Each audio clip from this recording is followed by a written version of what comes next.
से माता पिता के साथ ही आपने ज्ञान सुनना शुरू किया था, ब्रह्मा कुमारी में आना शुरू किया।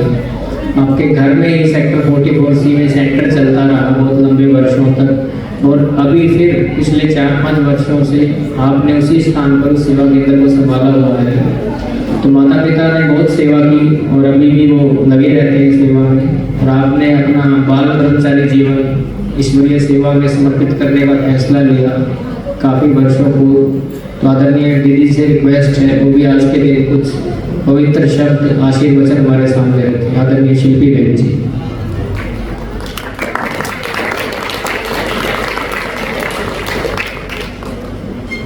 शुक्रिया। ओम शांति। कुछ क्षण हम एकाग्रता से सुनेंगे। ये पल हम बड़ी मुश्किल से ग्रस्त से निकाल के लाते हैं। आज बहुत विशेष महत्व है, विशेष पर्व है, जिसके लिए इतनी सुंदर महिमा, इतनी सुंदर व्याख्यान चल रहे हैं। अभी हमने पहले भी जीत बहन से सुने, तो किसी ने कहा मुझे बहुत अच्छा लगा, एक हाथ में मुरली उसके, एक हाथ चक्र संहार है, कान्हा मोर मुकुट वाला, सारे जग का पालनहार है, सारे जग का पालनहार है। तो ऐसे जग के पालनहार श्री विष्णु के बाल स्वरूप श्री कृष्ण 16 कलाओं में निपुणता जिन्होंने प्राप्त की, चरित्र की महानताओं का जिनका शास्त्र बने, ऐसी भी महान विभूति के जन्मोत्सव की आपको हार्दिक बधाइयाँ, कोटि कोटि बधाइयाँ और शुभकामनाएं।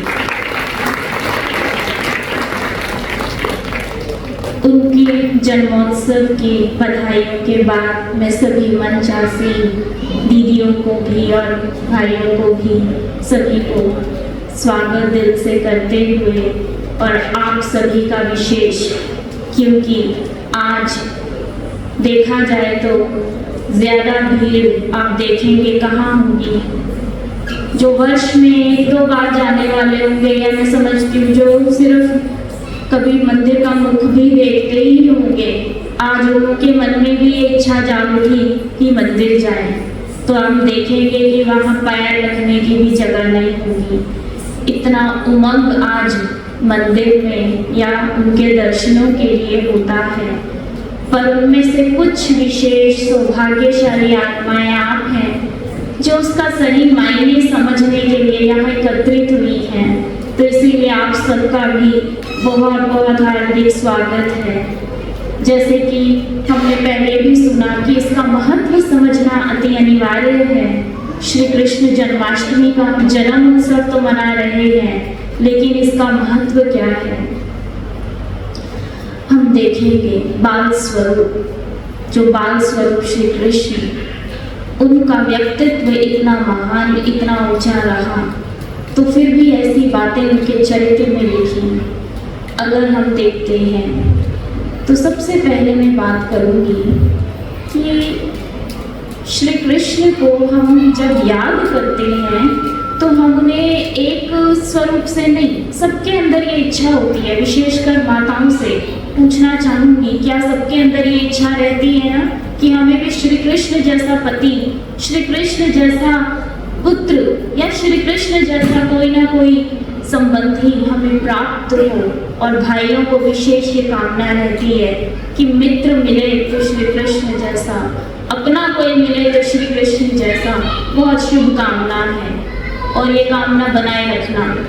ये कामना हमें अपने भीतर कुछ अच्छा करने की प्रेरणा देती है। लेकिन इसी कामना के साथ साथ एक बहुत महत्वपूर्ण जिम्मेवारी हमारे सामने आती है। श्री कृष्ण जैसा पति पाना है तो इतनी आसानी से उनका सानिध्य, उनको वरना इतना सरल नहीं होगा। श्री कृष्ण जैसा मित्र पाना है तो इतनी सहजता से वो प्राप्त नहीं होंगे। उनके जैसा पुत्र पाना है तो इतना सहज नहीं होगा। वो भी देखो जो देवकी और यशोदा ने तपस्या की, वो भी देखो जो राधा ने प्रेम की प्रीत निभाई, और वो भी देखो जो सुदामा ने मित्रता का बहुत सुंदर उदाहरण दिया। क्या ऐसा मित्र, क्या ऐसी प्रीतमा और क्या ऐसी माँ बनने के लिए हम तैयार हैं? मात्र एक दिन व्रत रखकर हम उनके लिए पूजा आराधना की सारी विधियां पूरी करके हम ये सोचते हैं हमने श्री कृष्ण की पूजा पूरी की, हमने उन्हें खुश कर दिया। निस्संदेह वो खुश रहते हैं और वो खुशी बांटना जानते हैं।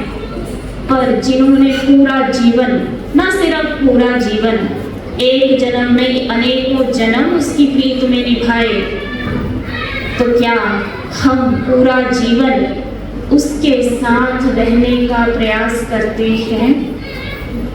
जितनी श्रद्धा, जितनी भावना हम ये एक दिन रखते हैं, जो भक्त होंगे, मुझे लगता है वो तो मंदिरों में ही होंगे, जो विशेष भक्त होंगे, पर फिर भी जितनी दिल से श्रद्धा वो आज के दिन रखते हैं, क्या ये श्रद्धा निरंतर उनके जीवन में रहती है? स्वयं से पूछें। यशोदा जैसी तपस्या सरल नहीं थी, कठिनाइयों से पूर्ण थी। देवकी जैसी तपस्या सरल नहीं थी, कठिनाइयों से पूर्ण थी। यूं ही तो वो प्रसन्न नहीं हो गए।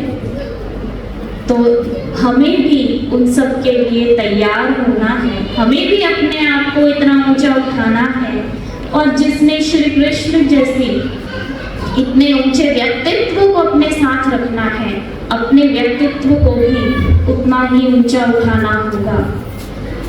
क्योंकि हम देखते हैं कि उन्हें एक और प्रेम के बहुत महान देवता के रूप में याद किया जाता है, तो दूसरी ओर एक बहुत सुंदर मित्र के रूप में, तो तीसरी ओर एक बहुत ही कुशल और सर्वश्रेष्ठ राजनीति के रूप में, राजनीतिज्ञ के रूप में उन्हें याद किया जाता है। तो जो बहुत ही ऊंचे, हम कह सकते हैं, दो छोरों का जो संगम है, जो एक्सट्रीम पर्सनालिटीज है, उनके बीच का जो बैलेंस है वो श्री कृष्णा है। एक तरफ प्यार है तो दूसरी तरफ पूरी राजनीति है। वो भी उन्होंने कितनी कुशलता से निभाई, पूरा राज्य संभाला। तो जब वो हम देखते हैं, फिर मित्रता की जब बात आती है, संपूर्ण महाभारत हमारे सामने है। कोई भी सभा में ऐसा नहीं होगा जिसने महाभारत ना पढ़ा ना सुना हो। हो सकता है आज की जनरेशन के कुछ बच्चे ऐसे होंगे, लेकिन हम जब बात करते हैं महाभारत की, तो हम जानते हैं कि वो युद्ध, जो महायुद्ध, धर्म युद्ध कहलाया, उस युद्ध के पीछे सिर्फ दो ही कारण थे। वो है एक अपमान का प्रतिशोध लेना और दूसरा प्रतिज्ञाओं को पूर्ण करना। एक तरफ से देखा जाए कि अपमान का प्रतिशोध लेना परमात्मा कभी नहीं कहते हैं, लेकिन हुआ, धर्म युद्ध हुआ और उसका नाम भी धर्म युद्ध रखा गया। और दूसरी ओर प्रतिज्ञाओं से बंधे थे, तो वो प्रतिज्ञाएं पूर्ण करनी थी, उसके लिए युद्ध हुआ। ये दोनों ही कारण क्या युद्ध के लिए पर्याप्त हैं? नहीं, इनके पीछे एक और कारण है, वो है मूल्यों का पतन। जो राज्यसभा में हुआ, कुरुसभा में हुआ, जो पारिवारिक मूल्यों का पतन था, राजनीतिक मूल्यों का पतन था, और जो मानसिक मूल्यों का पतन था, वो पतन आगे प्रेरणा दे रहा था सृष्टि के हानि को पहुंचा, सृष्टि को हानि पहुंचा रहा था और सृष्टि के विनाश को। उस जो हानि हो रही थी सृष्टि के सभी जनों को, उसको रोकने के लिए एक कुशल शासक की जरूरत है। और उसी के लिए ये युद्ध की तैयारी जो दिखाई श्री कृष्ण ने, पहले संधि का प्रस्ताव रखा, फिर युद्ध हुआ। लेकिन उस युद्ध को साथ किसको दिया? साथ दिया पांडवों को। पांडवों को साथ मिला, जैसे कि अभी बहन भी बता रहे थे। तो लेकिन वो साथ पाने के लिए क्या उनको तपस्या नहीं करनी पड़ी? उनके जीवन में उनको वो कठिनाइयों का सामना नहीं करना पड़ा? उनके अपने ही भाई भाई थे, उनके कजन थे, लेकिन श्री कृष्ण जो तीनों कालों के ज्ञाता हैं, उन्होंने कभी उन्हें ये नहीं बताया कि आने वाली युद्ध क्रीड़ा में ये होने वाला है, इसलिए तुम सावधान हो जाओ, ऐसा होने वाला है इसलिए ऐसा कर लो। पूर्व ज्ञान होते हुए भी वो साथी बनकर साथ निभाया, परंतु अपने ही नियमों के विरुद्ध नहीं चले। ये परमात्मा के बनाई हुई सृष्टि परमात्मा के नियमों से चलती है, और हम देखें क्या इतना ही संतोष, इतना निश्चय हमें उनके ऊपर है। जीवन में कुछ भी घटित होता है, हम हमेशा यही कंप्लेंट करते हैं कि मुझे ऐसा क्यों नहीं बताया, आप तो जानते थे, आपने ऐसा क्यों होने दिया। पर हम देखते हैं क्या अर्जुन ने कभी ये शिकायत की? क्या पांडवों ने कभी श्री कृष्ण से कहा कि आप हमारे भाई थे और आप हमारे सब कुछ जानते हुए भी आपने हमें नहीं बताया?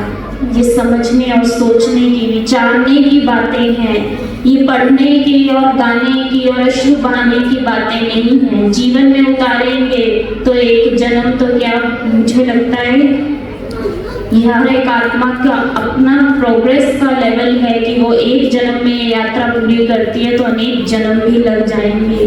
राधा जैसी प्रीत की अगर हम बात करें, क्षण क्षण वो उसकी याद में रहती थी, और हम तो 4 क्षणों में 3 क्षण बाहर भटका देते हैं और 1 क्षण उसकी तरफ लगाते हैं। क्या ये प्रीत से हम श्री कृष्ण जैसा प्रीतम पा सकेंगे?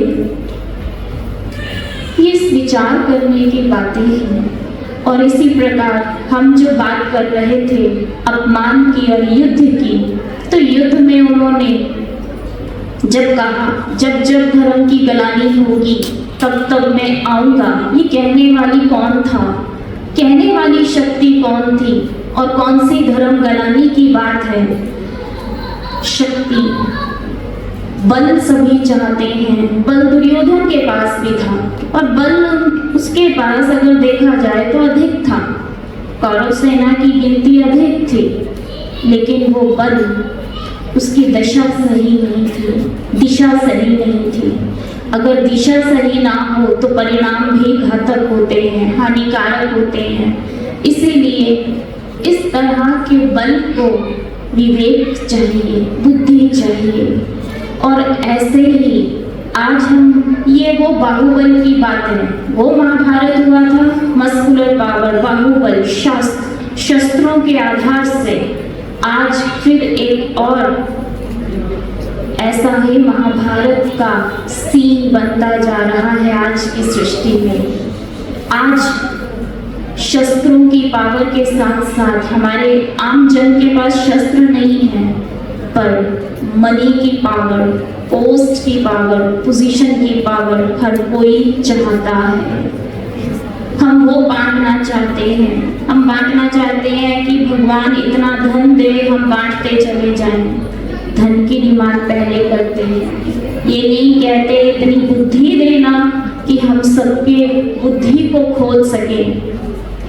तो आप देखिए जो ये तीनों पावर्स हैं, ज्ञान, मनी की, पोस्ट की, डेजिग्नेशन की, क्या हम इन तीनों पावर्स को सही समय पर, सही टाइम पर और राइट तरीके से यूज करते हैं?